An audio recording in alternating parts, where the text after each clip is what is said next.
ಈಗ ನಮ್ಮ ಪ್ರಯೋಗ ಪ್ರಾರಂಭ ನೆನೆದೆ ಬದಕೆ ನಿನ್ನ ಹೇರಂಭ ಪ್ರಥಮಗಳಿಗೆ ಪೂಜಿತ ಕಾಯೋ ನಮ್ಮ ಅನವರತ ಈಗ ನಮ್ಮ ಪ್ರಯೋಗ ಪ್ರಾರಂಭ ನೆನೆದೆ ಬದಕೆ ನಿನ್ನ ಹೇರಂಭ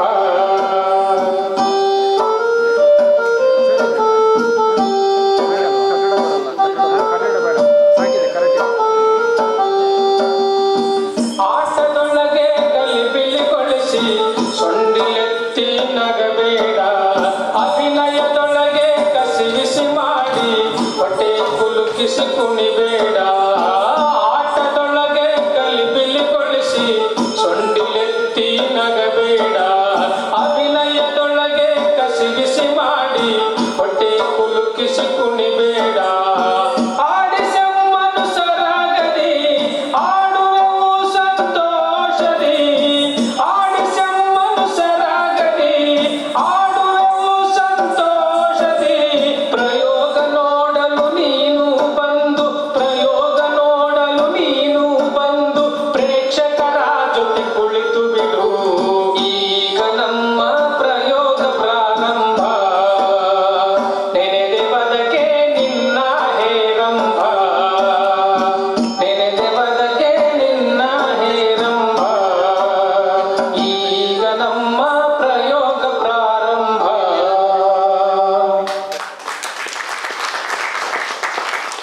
ಕಾರ್ಯಕ್ರಮದಲ್ಲಿ ಹಿರಿಯ ನಿವೃತ್ತ KS ಅಧಿಕಾರಿಗಳು, ವಿಧಾನ ಪರಿಷತ್ನ ಮಾಜಿ ಶಾಸಕರು ಅಭಿನವ ಕೆಂಪೇಗೌಡರು ಇವರ ಸಮ್ಮುಖದಲ್ಲಿ ನಾಟ್ಯ ಸರಸ್ವತಿ ಶಾಂತಲಾ ಕನ್ನಡ ಕಲಾ ಸಂಘದ ವತಿಯಿಂದ 2024ರ ಶ್ರಾವಣ ಸಂಭ್ರಮದ ಈ ಒಂದು ನಾಟಕೋತ್ಸವದ ಪ್ರಯುಕ್ತ ಒಂದು ಸನ್ಮಾನಕ್ಕೆ ಭಾಜನರಾದಂತಹ ಶ್ರೀಯುತರಿಗೆ ಮತ್ತೊಮ್ಮೆ ಅವರ ಕುಟುಂಬಕ್ಕೆ ಭಗವಂತ ಆಯುಸ್ಸು ಆರೋಗ್ಯ ನೆಮ್ಮದಿಯನ್ನು ಕೊಡ್ಲಿ ಅಂತ ಜೋರು ಚಪ್ಪಾಳೆ ಮೂಲಕ ಅಭಿನಂದನೆಗಳನ್ನ ಸಲ್ಲಿಸೋಣ. ದಯಮಾಡಿ ಅತಿಥಿಗಳರು ಕೂಡ ಹಸಿರಾಗಬೇಕು.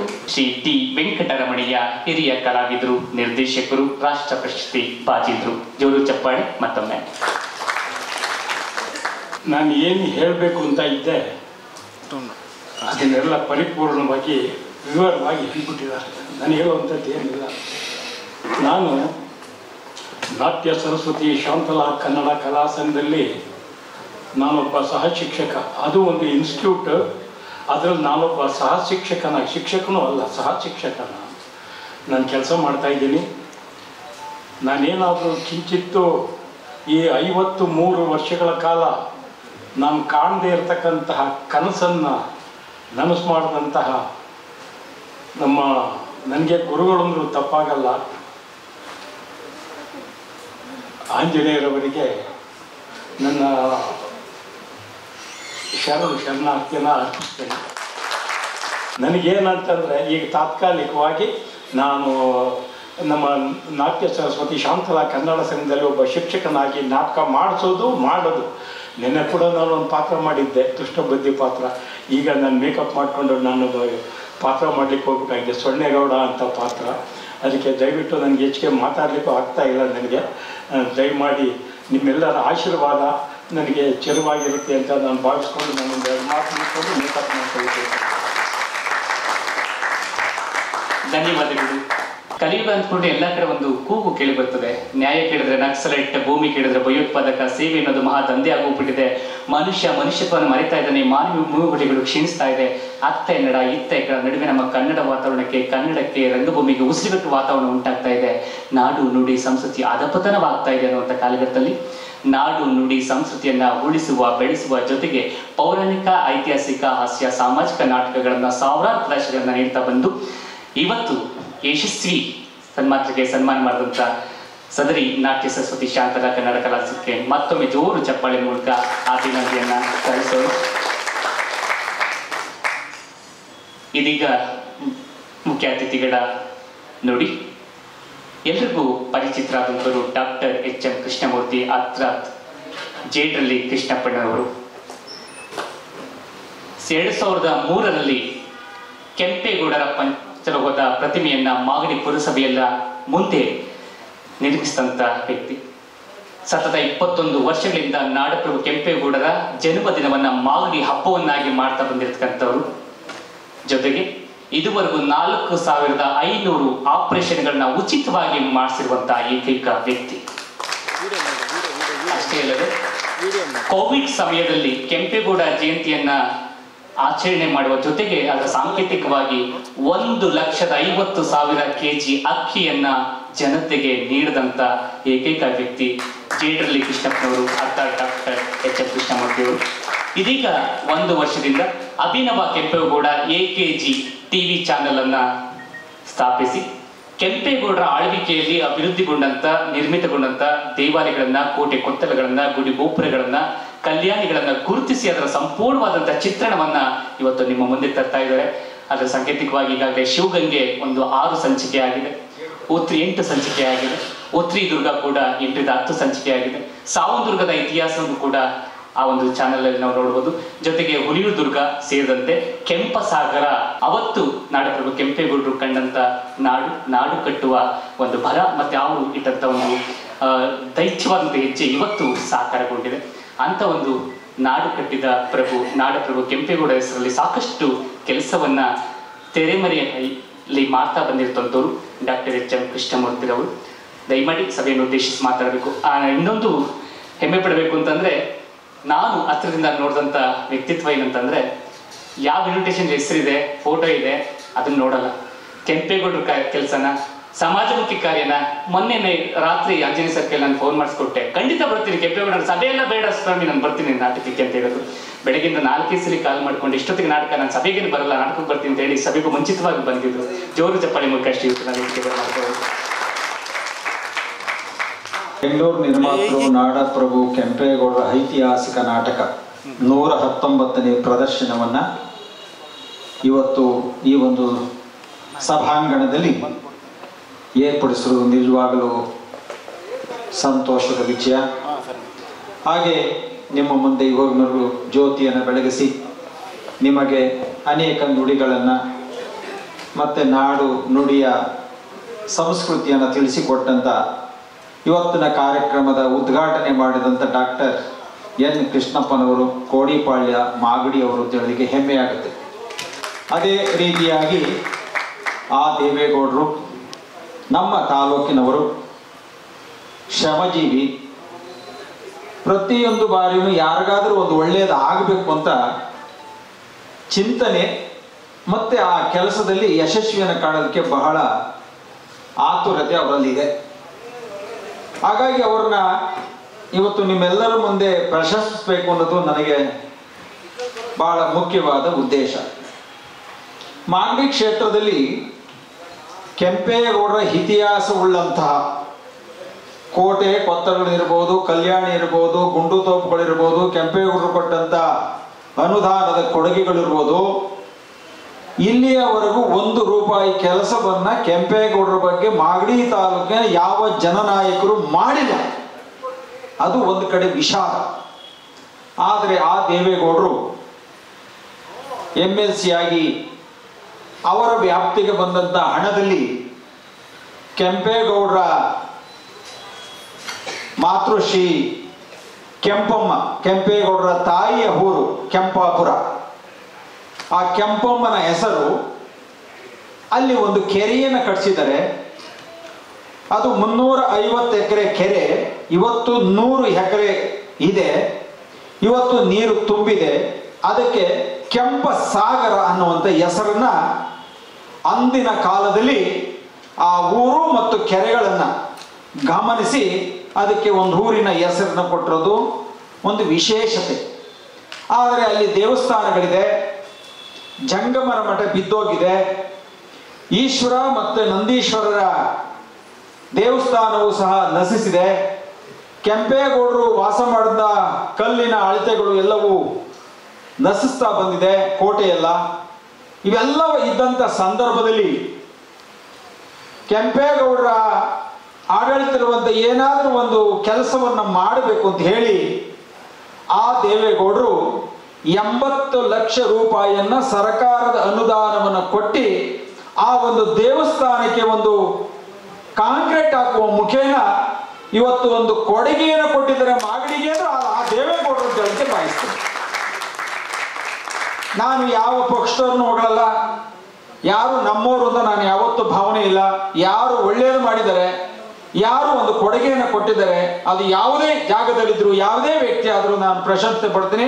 ಅದರಲ್ಲಿ ಏಕೈಕ ವ್ಯಕ್ತಿ ಆ ದೇವೇಗೌಡ.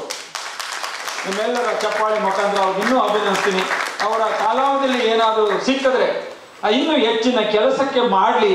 ಅವರು ಸರ್ಕಾರವನ್ನು ಒತ್ತಾಯವನ್ನು ಮಾಡ್ತಾರೆ, ಅಧಿಕಾರಿಗಳಿಗೆ ಹೇಳ್ತಾರೆ. ಇವತ್ತು ಅಧಿಕಾರಿಗಳು ಸರ್ಕಾರ ಹೇಗಿದೆ ಅಂದರೆ ಒಂದು ಮುಂದೆ ಸಾಗಲ್ಲ, ಹಿಂದೆ ಬಂದರೆ ಒದೆಯಲ್ಲ, ಅದ್ರ ಜೊತೆ ನಾವು ನಿಂತ್ಕೋಬೇಕು ಅನ್ನೋ ಪರಿಸ್ಥಿತಿ ಇವತ್ತು ಸರ್ಕಾರದ ಜವಾಬ್ದಾರಿಯಾಗಿದೆ. ಇವತ್ತು ಬೇಡ, ನಾವು ಮಾಡ್ತಾ ಇದ್ರು ಪುಣ್ಯದ ಕೆಲಸ, ಕೆಂಪೇಗೌಡರ ನಾಟಕ. ಇವತ್ತಿನ ಈ ಕಾರ್ಯಕ್ರಮಕ್ಕೆ ಅನೇಕ ಗಣ್ಯರು ಸಹ ಇದ್ದಾರೆ.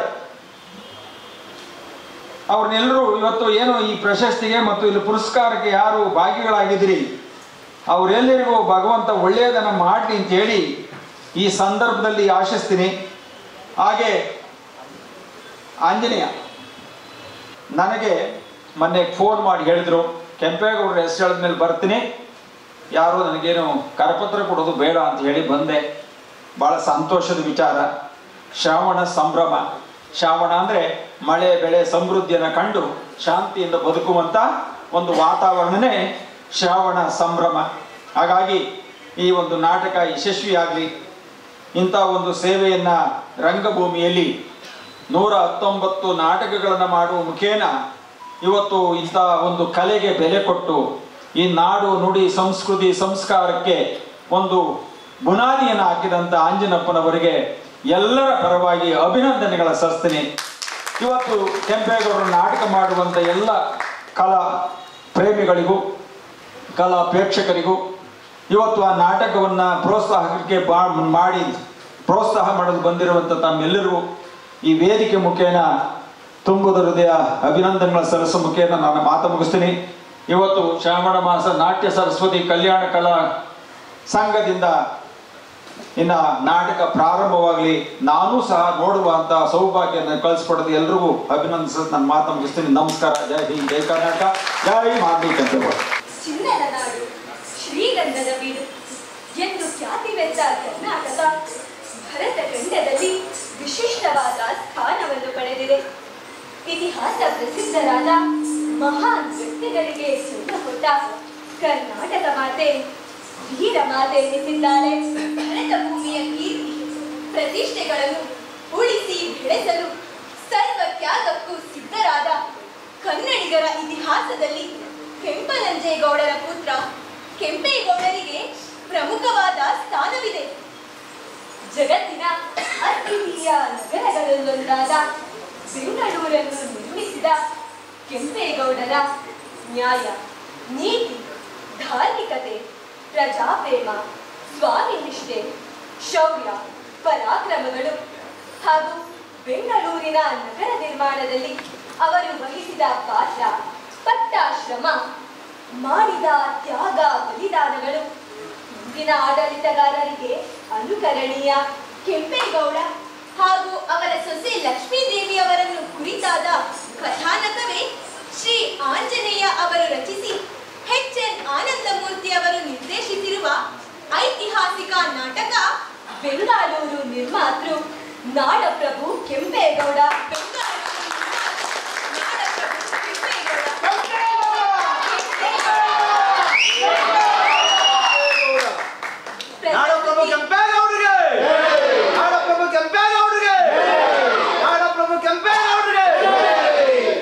ಪ್ರಸ್ತುತಿ ನಾಟ್ಯ ಸರಸ್ವತಿ ಶಾಂತಲಾ ಕನ್ನಡ ಕಲಾ ಸಂಘ, ಕೆಂಪೇಗೌಡ ನಗರ, ಮಾಗಡಿ ಮುಖ್ಯ ರಸ್ತೆ, ಬೆಂಗಳೂರು 91.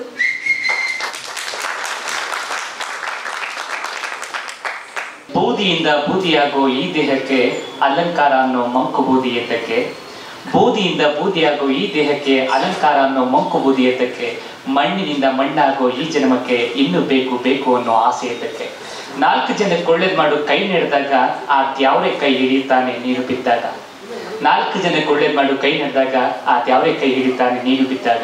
ಇರಿವೆಯಂತೆ ಮುತ್ಕೋತಾರೆ ದುಡ್ಡು ಇದ್ದಾಗ, ಕೂಗಿದ್ರೂ ಕೇಳಿಸೋದಿಲ್ಲ ದುಡ್ಡು ಇದ್ದಾಗ.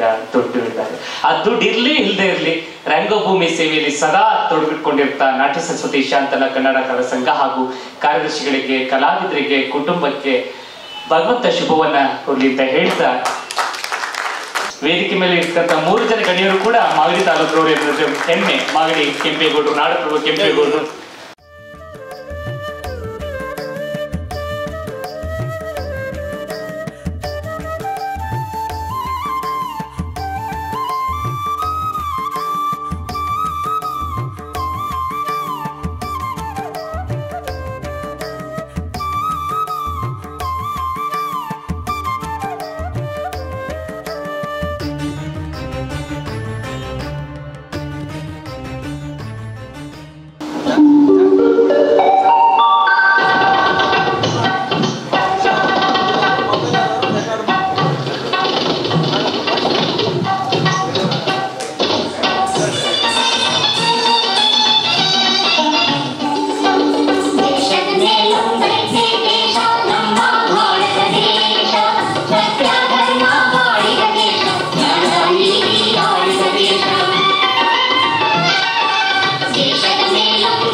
ಈ ನಾರು ಚೆಲ್ಲಿದೆ.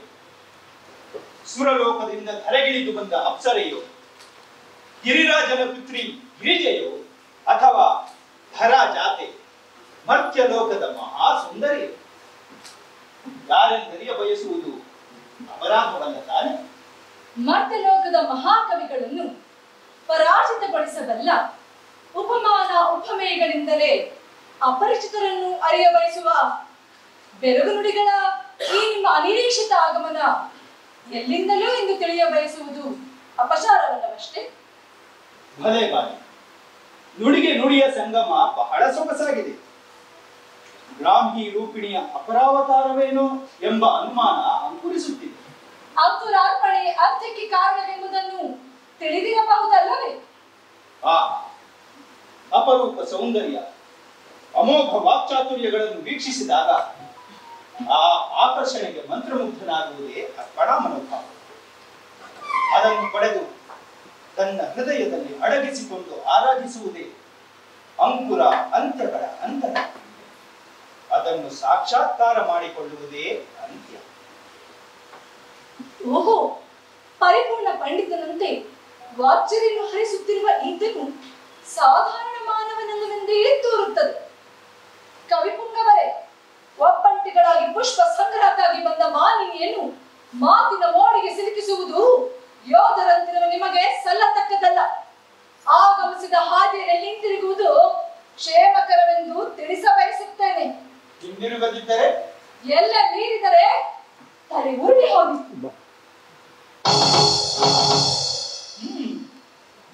ಪುಷ್ಪ ಸಂಗ್ರಹದ ಕೋಮಲವಾದ ಕರಗಳಿಗೆ ಶಿರವನ್ನುರುಳಿಸುವ ಸಾಹಸವೇ?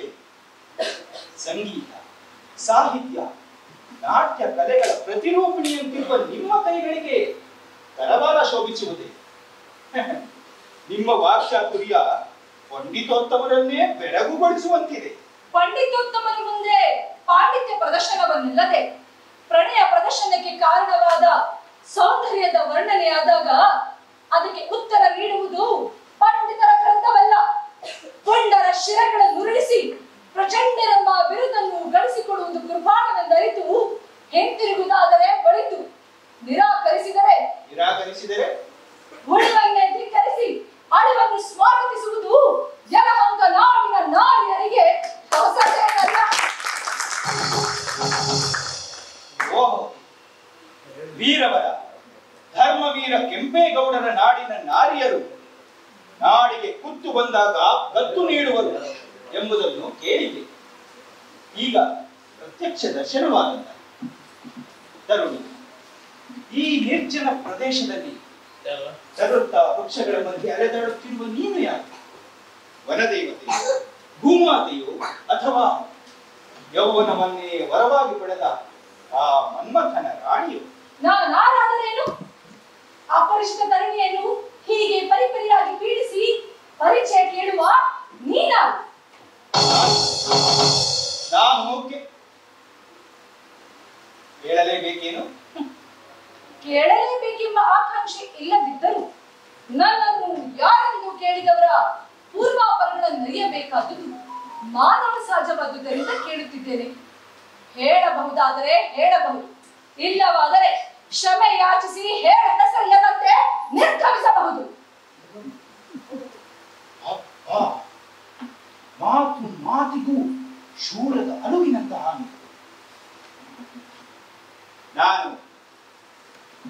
ನಾನು ಯಲಹಂಕದ ಕೆಂಪಭೂಪಾಲರ ಪುತ್ರ ಸೋಮಣ್ಣ.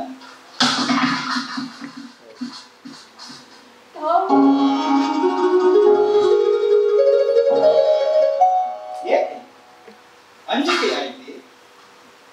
ಯಾವ ದೇವರ ಪೂಜೆಗೂ ಸಂಗ್ರಹಿಸಿದ್ದ ಪುಷ್ಪಗಳನ್ನು ಈ ಸೌಂದರ್ಯರಾಧಕನ ಚರಣಗಳಿಗೆ ಏಕೆ ಅರ್ಪಿಸಿದೆ ತರುಣಿ? ಈ ಪುಷ್ಪಾರ್ಚನೆ ಆರಾಧಕರಿಗಲ್ಲ, ರಾಜ ಪ್ರತ್ಯಕ್ಷ ದೇವತ ಎಂಬ ವೇದೋಕ್ತಿಗನುಸಾರವಾಗಿ ಮುಂಬರುವ ರಾಜ್ಯದ ಉತ್ತರಾಧಿಕಾರಿಗೆ ಪ್ರಜೆಯೊಬ್ಬಳು ಅರ್ಪಿಸಿದ ಭಕ್ತಿಯ ಕಾಣಿಕೆ. ಎಂತಹ ಪ್ರಸಂಗದಲ್ಲೂ ಚಾತುರ್ಯವನ್ನೇ ಪ್ರದರ್ಶಿಸುವ ಮಹಾಚತುರೆ. ಈಗಲಾದರೂ ನೀನಾರೆಂಬುದನ್ನು ಅರುಹಬಹುದಲ್ಲವೇ? ಅರಸರ ಸಂತಾನವನ್ನು ಆಧರಿಸಿ ಸತ್ಕರಿಸಬೇಕಾದುದು ಪ್ರಜಾಧರ್ಮವಾದರೂ ತಾವು ಯಾರು ಎಂಬುದನ್ನು ಅರಿಯದೆ ಬಿರುಬಿಡುಗನಾಡಿದ್ದಕ್ಕೆ ಕ್ಷಮೆ ಯಾಚಿಸಿದ್ದೇನೆ. ನಾನು ಕೋರಮಂಗಲ ಜಮೀನ್ದಾರ್ ಸೊನ್ನೇಗೌಡರ ಮೊಮ್ಮಗಳು, ಗೌಡರ ಹಿರಿಯ ಪುತ್ರ ಚೆನ್ನೇಗೌಡ ಹಾಗೂ ಪಾರ್ವತಮ್ಮನವರ ಸಂಜಾತೆ. ಹೆಸರು ಲಕ್ಷ್ಮಿ.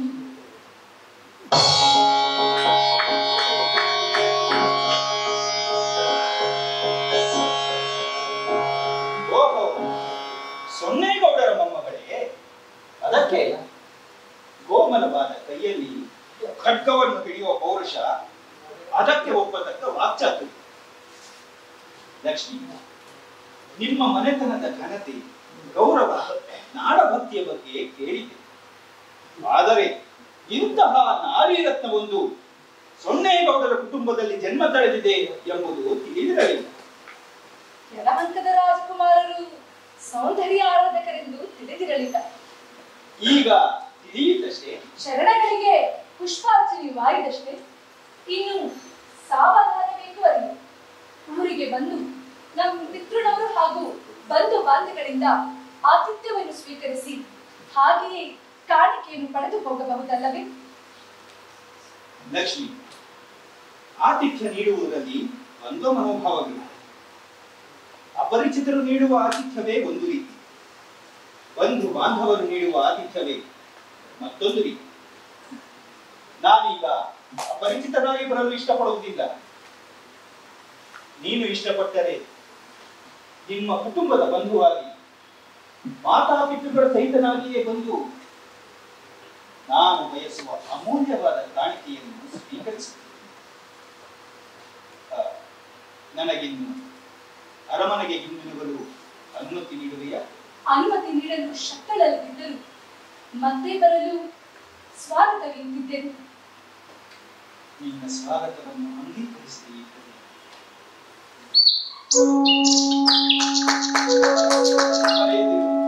ಈ ಅಪೂರ್ವ ವಿಲನ ಎದುರು ಹೃದಯ ಹೃದಯದ ಬರುತ್ತೀನಿ.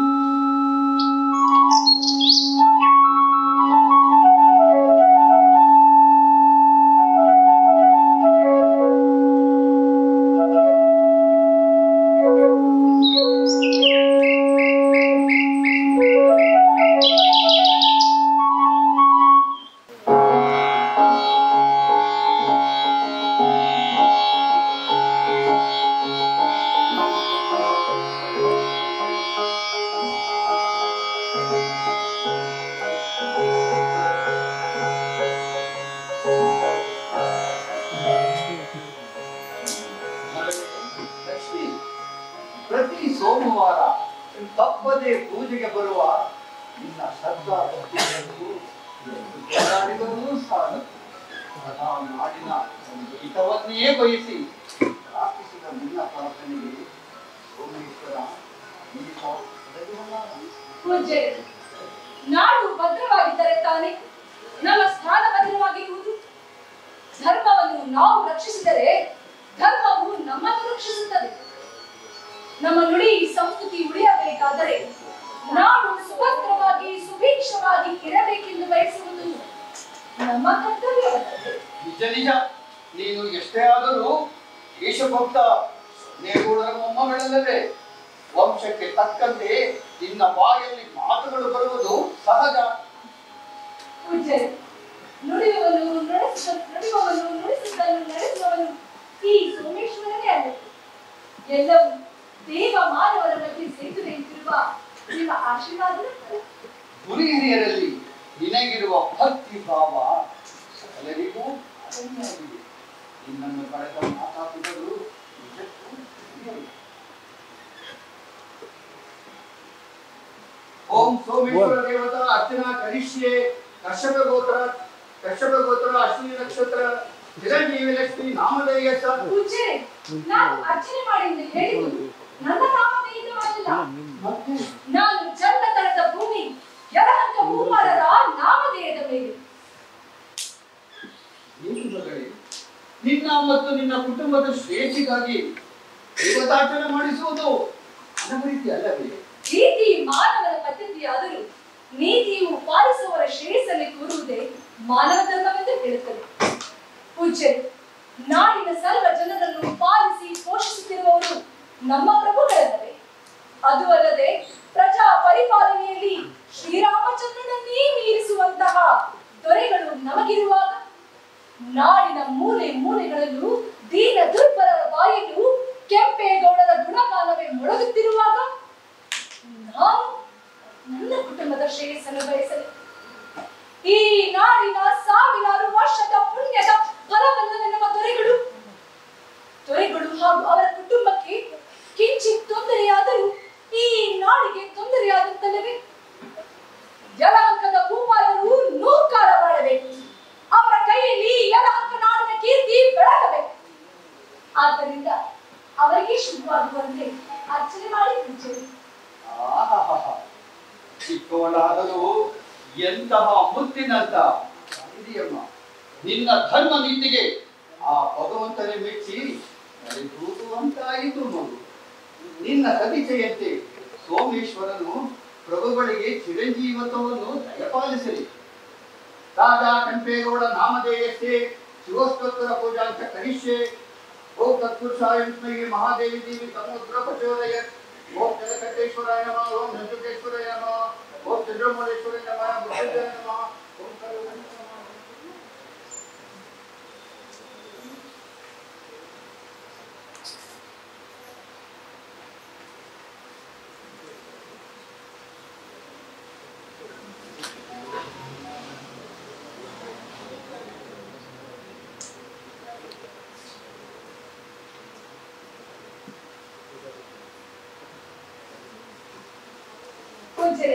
ನಾನು ಹೋಗಿ ಬರುತ್ತೇನೆ.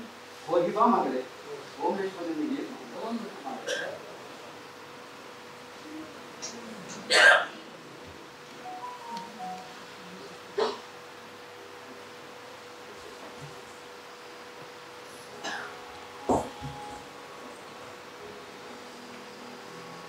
ಭೂಸೋತ್ತಮರಿಗೆ ಆಯುಷ್ಮಾನ್ ಭವ. ಆಯುಷ್ಮತಿ ಚೆನ್ನಾಗಿ ಈ ಭಾರತೀಯ ದೇಶಾಭಿಮಾನವನ್ನು ರಾಜಭಕ್ತಿಯನ್ನು ತ್ಯಾಗಶೀಲೆಯಾದ ಇಂತಹ ನಾರೀರತ್ನವನ್ನು ನಾನು ಎಂದೂ ಕಂಡಿಲ್ಲ ಪ್ರಭು. ಅರ್ಚಕರೇ, ಅಪ್ಪಣೆ ಆಗಲಿ ಮಹಾರಾಣಿಯವರೇ. ಅಪ್ಪಣೆ ಎನ್ನದಿರಿ ಬ್ರಾಹ್ಮಣೋತ್ತಮರೇ.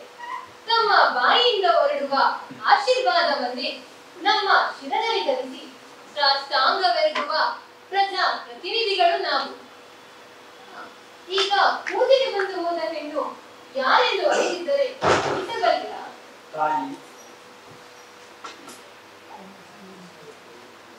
ತಾಯಿ, ಈ ಹೆಣ್ಣು ಮಗಳನ್ನು ನಾವು ಚಿಕ್ಕನಿಂದಲೂ ಬಲ್ಲೆ. ಧರ್ಮ ಗ್ರಂಥಗಳನ್ನು ಆಳವಾಗಿ ಅಭ್ಯಾಸ ಮಾಡಿರುವ ಈಕೆ ಸಕಲ ವಿದ್ಯಾ ದೈವ ಭಕ್ತಿಯಲ್ಲಿ ಈಕೆಗೆ ಸರಿಗಟ್ಟುವ ಹೆಣ್ಣು ಯಾವುದಿಲ್ಲವೆಂದರೆ ವಿಷಯೋಕ್ತಿಯಾಗಲಾರದು. ಸಂಗೀತ ನೃತ್ಯಗಳು ಈಕೆಗೆ ಹುಟ್ಟಿನಿಂದಲೇ ಜೊತೆಯಾಗಿ ಬಂದ ಕೊಡುಗೆಗಳಾಗಿವೆ. ಅಪ್ಪ, ಈ ಚಿಕ್ಕ ವಯಸ್ಸಿನಲ್ಲಿ ಇಷ್ಟೊಂದು ಸದ್ವಿದ್ಯಾ ಪಾರಂಗತರಾದ ಈ ಗುಣಭಕ್ತಿ ಯಾರು ಎಂಬುದನ್ನು ತಿಳಿಸಿ ಅರ್ಚಕರೇ. ಈಕೆ ಹೊಸಮಂದಿಗಳೇ ಪ್ರಭು. ಏನು ಹೇಳ್ತೀವಿ ಅರ್ಚಕರೇ? ಈಗ ನಮ್ಮ ಸಂಬಂಧಗಳೇ. ಹೌದು ಪ್ರಭು. ಕೋರಮಂಗಲದ ಜಮೀನ್ದ ಸಂದೇಗೌಡರ ಮೊಮ್ಮಗಳು. ಹೆಸರು ಅಂದರೆ ಈಕೆ ಚನ್ನೇಗೌಡರ ಮಗಳೇ. ಚನ್ನೇಗೌಡ ಪಾರ್ವತಮ್ಮನವರಿಗೆ ಇಂತಹ ಮುದ್ದು ಮಗಳಿರುವ ವಿಷಯ ನಮಗೆ ತಿಳಿದೇ ಇಲ್ಲವಲ್ಲ. ಅರ್ಚಕರೇ, ಈಕೆ ಇರುವಲ್ಲಿ ಅಷ್ಟಲಕ್ಷ್ಮಿಯರ ನೆಲೆಯಾಗಿ ನಿಲ್ಲುವುದರಲ್ಲಿ ಸಂದೇಹವೇ ಇಲ್ಲ ಅರ್ಚಕರೇ.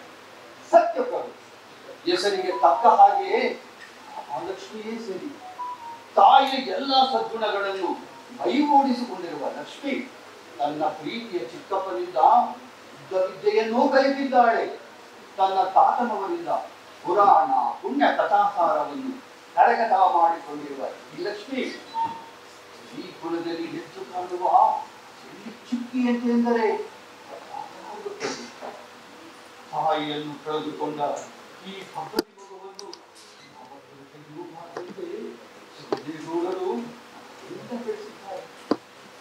ಏನು?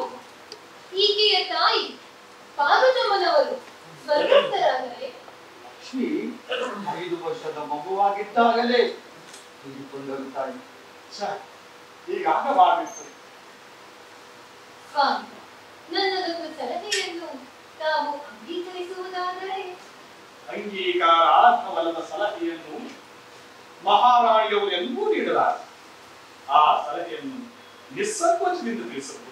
ಪ್ರಭು, ಸರ್ವ ಲಕ್ಷಣಗಳಿಂದ ಶೋಭಿಸುತ್ತಿರುವ ಈ ಹೆಣ್ಣನ್ನು ನಮ್ಮ ಕುಮಾರ ಸೋಮುವಿಗೆ ಮಡದಿಯನ್ನಾಗಿ ಸ್ವೀಕಾರ ಮಾಡಿಕೊಳ್ಳಬೇಕೆಂಬ ಮನದಿಂಗಿತ ನನ್ನದು.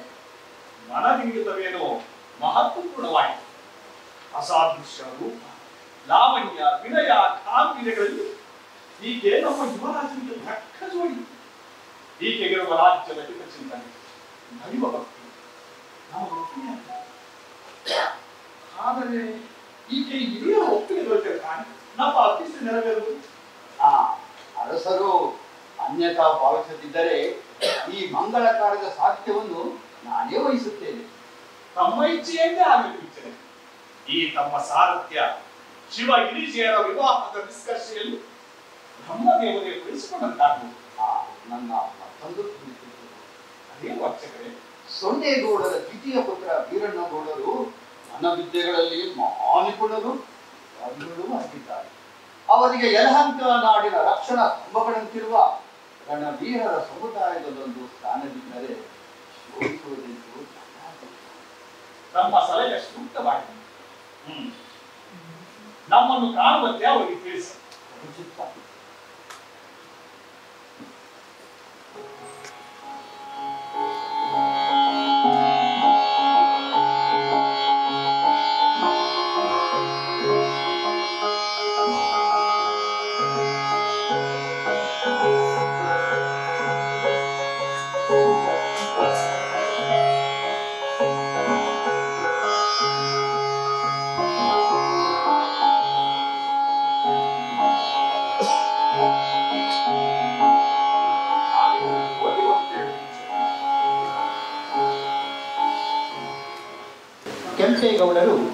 ಲಕ್ಷ್ಮಿಯ ಚಿಕ್ಕಪ್ಪ ವೀರಣ್ಣಗೌಡರನ್ನು ಅಮಾತ್ಯರನ್ನಾಗಿ ನೇಮಿಸಿಕೊಳ್ಳುತ್ತಾರೆ.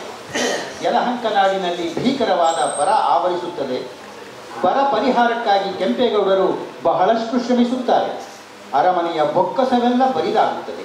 ಮಳೆಗಾಗಿ ವರುಣದೇವನ ಕೃಪೆಯನ್ನು ಬಯಸಿ ದೇಶದ ಪುಣ್ಯಕ್ಷೇತ್ರಗಳನ್ನು ಸುತ್ತಿ ಭಗವಂತನಲ್ಲಿ ಮೊರೆ ಇಡಲು ಕೆಂಪೇಗೌಡರು ತಮ್ಮ ಸಹೋದರ ಗಿಡ್ಡೇಗೌಡನೊಡನೆ ಯಲಹಂಕವನ್ನು ತೊರೆಯುತ್ತಾರೆ. ಅದಕ್ಕೂ ಮುಂಚೆ ಯಲಹಂಕ ನಾಡಿನ ಎಲ್ಲ ನಿಷ್ಠಾವಂತರಿಗೆ, ಧರ್ಮದಾತರಿಗೆ ಹಾಗೂ ವಿಶೇಷವಾಗಿ ಕೋರಮಂಗಲದ ಜಮೀನ್ದಾರ್ ಸೊನ್ನೇಗೌಡರಿಗೆ ತಮ್ಮ ತಮ್ಮ ಗ್ರಾಮಗಳಲ್ಲಿ ಬರ ಪರಿಹಾರ ಕಾರ್ಯದಲ್ಲಿ ತೊಡಗಬೇಕೆಂಬ ಸಂದೇಶವನ್ನೊಳಗೊಂಡ ಓಲೆಯನ್ನು ಬರೆದು ಕಳುಹಿಸುತ್ತಾರೆ.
ನಿನ್ನಿಂದ ಈ ಸೊನ್ನೇಗೌಡರ ವಂಶ ಉದ್ಧಾರವಾಯ್ತು.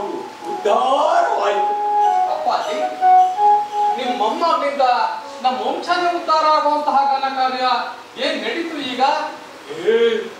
ನನ್ನ ಮೊಮ್ಮಗಳು ಅರಮನೆ ಆರ್ಸಿ ಆಗ್ತಾಳ್ಕೊಂಡು ಅರಮನೆ ಆರ್ಸಿ ಆಗ್ತಾಳೆ. ಓಹೋ, ಆ ಗೌಡೆ ಶಾಸ್ತ್ರದವನು ಹೇಳಿದ ಭವಿಷ್ಯ ತಾನೇ? ಚೆನ್ನ, ನಾನು ಭವಿಷ್ಯ ಕೇಳಿ ಹೇಳ್ತಿಲ್ಲ ಕಣೋ, ಸತ್ಯವನ್ನೇ ನುಡಿತಾ ಇದ್ದೀನಿ. ಹೀಗೆ 15 ದಿನದ ಮೊದಲು ನಮ್ಮ ಲಕ್ಷ್ಮಿ ಹಲಸೂರು ಸೋಮೇಶ್ವರ ಸ್ವಾಮಿ ಗುಡಿಗೆ ಹೋಗಿದ್ದಾಗ ಯಲಹಂಕದ ಪ್ರಭುಗಳು ಮಹಾರಾಣಿಯವರು ಬಂದಿದ್ರಂತೆ. ಆಗ ನಮ್ಮ ಮಗನ್ ಕಂಡು ಬಹಳವಾಗಿ ಮೆಚ್ಕೊಂಡು ಅರಮನೆ ಸೊಸೆಯಾಗಿ, ಅಂದ್ರೆ ತಮ್ಮ ಕುಮಾರ ಯುವರಾಜ ಸೋಮಣ್ಣನ ತಂದ್ಕೊಳ್ಳೋ ಒಪ್ಕೊಂಡು ರಾಯಭಾರಕ್ಕೆ ಹೊರ್ಚುಕನ್ನ ಕಳಿಸಿದ್ರು ಕಣೋ. ಹಾಗಾದ್ರೆ ನಮ್ಮ ಲಕ್ಷ್ಮಿಯ ದುಷ್ಟವೇ ಆಗುತ್ತಾ ಅಪ್ಪಾಜಿ? ನಾನು ಹೇಳ್ತಿರ್ಲಿಲ್ವಾ, ನನ್ನ ಮೊಮ್ಮಗಳು ಈ ನಾಡಿಗೆ ಒಂದು ರತ್ನ ಅಂತ. ನೋಡು, ಈಗ ನಿಜ ಆಯ್ತು. ಲಕ್ಷ್ಮಿ, ಲಕ್ಷ್ಮಿ, ಆ ಮಗು ಇಲ್ಲಿ. ಮಗು, ನಿನ್ನ ಅಭಿಪ್ರಾಯ ಕೇಳಿದೆ. ಯಲಹಂಕ ನಾಡಿನ ಅರಮನೆಯೊಡನೆ ಸಂಬಂಧ ಬೆಳೆಸಕ್ಕೆ ಒಪ್ಕೊಂಡ್ಬಿಟ್ಟೆ. ಇದಕ್ಕೆ ನಿನ್ನ ಅಸಮ್ಮತಿ ಏನಿಲ್ಲ ತಾನೆ? ತಾತ, ತಮ್ಮ ತೊಡೆಯ ಮೇಲೆ ಆಡಿ ಬೆಳೆದ ಮಗುವಲ್ಲವೇ ನಾನು. ಗುರು ಹಿರಿಯರಲ್ಲಿ ಹೇಗೆ ನಡೆದುಕೊಳ್ಬೇಕು, ನ್ಯಾಯ ನೀತಿ ಧರ್ಮಗಳನ್ನು ಹೇಗೆ ಪಾಲಿಸಬೇಕು, ನಮ್ಮ ನಾಡು ನುಡಿ ಸಂಸ್ಕೃತಿಯನ್ನ ಹೇಗೆ ರೂಢಿಸಿಕೊಳ್ಬೇಕು ಎಂಬುದನ್ನು ನಿಮ್ಮಿಂದಲೇ ಕಲಿತ ನಾನು ನಿಮ್ಮ ಮಾತಿಗೆ ಎಂದಾದರೂ ಎದುರಾಡುತ್ತೇನೆ. ನಿಮ್ಮ ಸಂತೋಷವೇ ನನ್ನ ಸಂತೋಷ. ನಿಮ್ಮ ಮಾತೆ ನನಗೆ ವಿರುದ್ಧವಾಗಿ ತಾತ. ಅಪ್ಪಾಜಿ, ಸೋಮಣ್ಣ ನಮ್ಮ ಲಕ್ಷ್ಮಿಗೆ ತಕ್ಕ ವರ. ಆತ ತಂದೆಯಂತೆ ವೀರ, ಉದಾರಿ, ಸುಸಂಸ್ಕೃತ. ಸಾಲದಕ್ಕೆ ರಾಜಕುಮಾರರು ಸಾಹಿತ್ಯ ಸಂಗೀತಗಳಲ್ಲೂ ಪ್ರವೀಣರಂತೆ. ಒಟ್ಟಾರೆ ನಮ್ಮ ಲಕ್ಷ್ಮಿಯ ಅನನ್ಯ ಭಕ್ತಿಗೆ ಮೆಚ್ಚಿದ ಆ ಸೋಮೇಶ್ವರ ಕರುಣಿಸಿದ ವರಪ್ರಸಾದವೇ ಸೋಮಣ್ಣ ಎಂದರೆ ಪಗಲ ತಲ್ಲವೇ ಲಕ್ಷ್ಮಿ. ಹೋಗಿ ಅಪ್ಪಾಜಿ, ಮನೆ ಮಂದಿಯವರೆಲ್ಲ ಯಾವಾಗಲೂ ನನ್ನನ್ನು ಹೊಗಳುವುದರಲ್ಲೇ ನಿರತರಾಗಿರುತ್ತೀರಿ. ಹೊಗಳಿಕೆ ಏನ್ ಬಂತು ಮಗು? ನಿನ್ನ ಸೋಮಣ್ಣನ ಜೋಡಿ ಆ ಲಕ್ಷ್ಮೀನಾರಾಯಣರ ಜೋಡಿ ಇದ್ದಂತೆ. ಸಾಹಿತ್ಯ, ಸಂಗೀತ, ಶ್ರುತಿ, ತಾಳಗಳ ಸಂಗಮವಾದಂತೆ.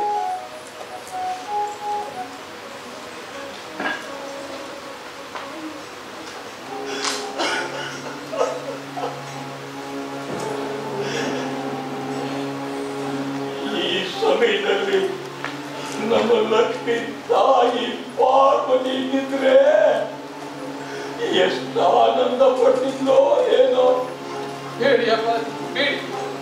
ಇಂಥ ಸಮಯದಲ್ಲಿ ಲಕ್ಷ್ಮಿಯ ಮುಂದೆ ತಾಯಿಯ ನೆನಪನ್ನು ಭರಿಸುವುದು ಬೇಡ.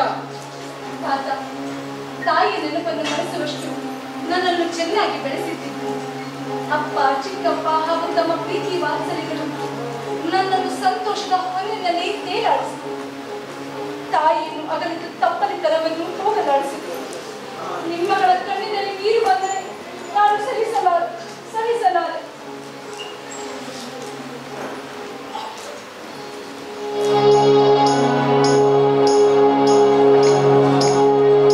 ಹಿರಿಯ ಜಮೀನ್ದಾರರಿಗೆ ಪ್ರಣಾಮಗಳು.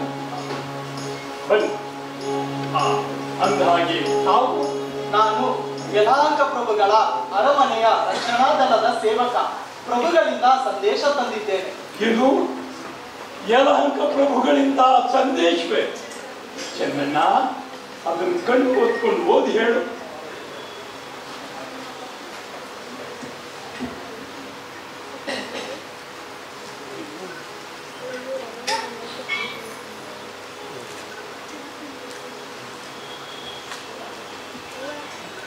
ಶ್ರೀ ಯಲಹಂಕ ಪ್ರಭು ಕೆಂಪೇಗೌಡರು ಕೋರಮಂಗಲದ ಜಮೀನ್ದಾರರಾದ ಮಾನ್ಯ ಸೊನ್ನೇಗೌಡರು ಮತ್ತು ಕುಟುಂಬ ವರ್ಗದ ಕುಶಲ ಬಯಸಿ ತಿಳಿಸುವುದೇನೆಂದರೆ, ತಾವು ತಮ್ಮ ಮೊಮ್ಮಗಳನ್ನು ನಮ್ಮ ಕೋರಿಕೆಯಂತೆ ನಮ್ಮ ಪುತ್ರನಿಗೆ ಕೊಟ್ಟು ವಿವಾಹ ಮಾಡಲು ಒಪ್ಪಿದ್ದು ನಮಗೆ ಸಂತೋಷವಾಯಿತು.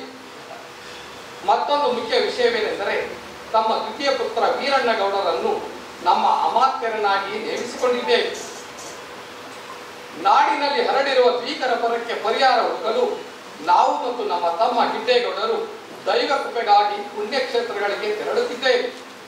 ರಾಜ್ಯಕ್ಕೆ ಹಿಂದಿರುಗಿದ ನಂತರ ವಿವಾಹ ಕಾರ್ಯವನ್ನು ಇಟ್ಟುಕೊಳ್ಳೋಣ. ತಾವು ಕೋರಮಂಗಲದ ಸುತ್ತಮುತ್ತ ಬರ ಪರಿಹಾರ ಕಾರ್ಯದಲ್ಲಿ ತೊಡಗಬೇಕೆಂದು ನಮ್ಮ ಮೈತ್ರಿಯ ಸಂದೇಶವನ್ನು ಕಳುಹಿಸುತ್ತಿದ್ದೇವೆ. ತಮ್ಮ ಶ್ರೇಯೋಭಿಲಾಷಿ ಶ್ರೀ ಯಲಹಂಕ ಪ್ರಭು ಕೆಂಪೇಗೌಡರು.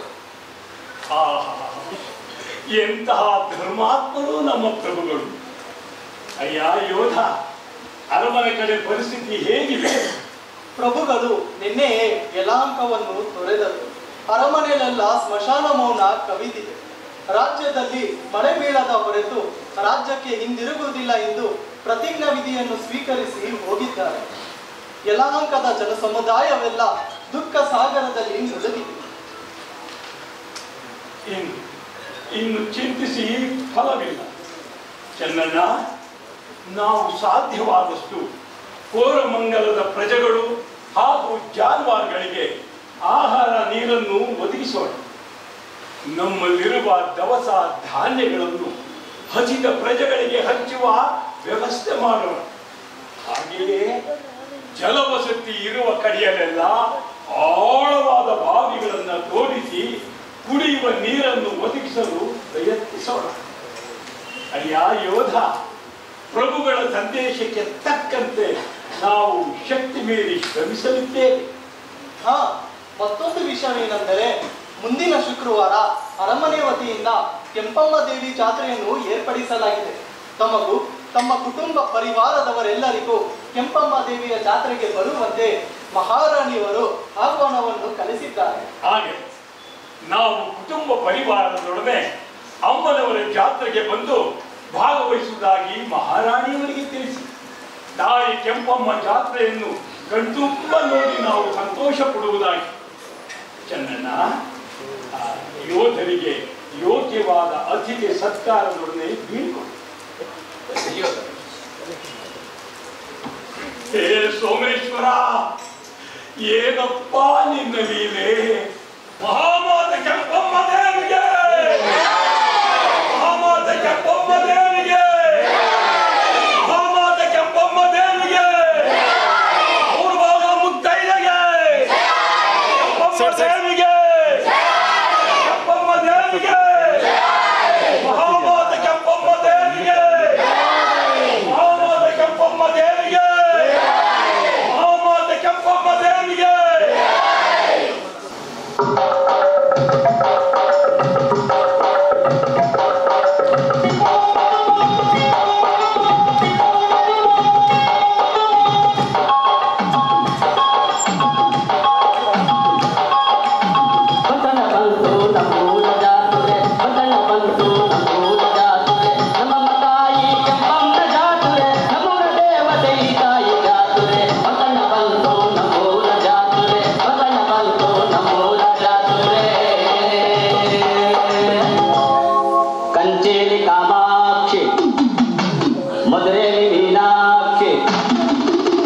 ನಮ್ಮ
ತಾಯಿ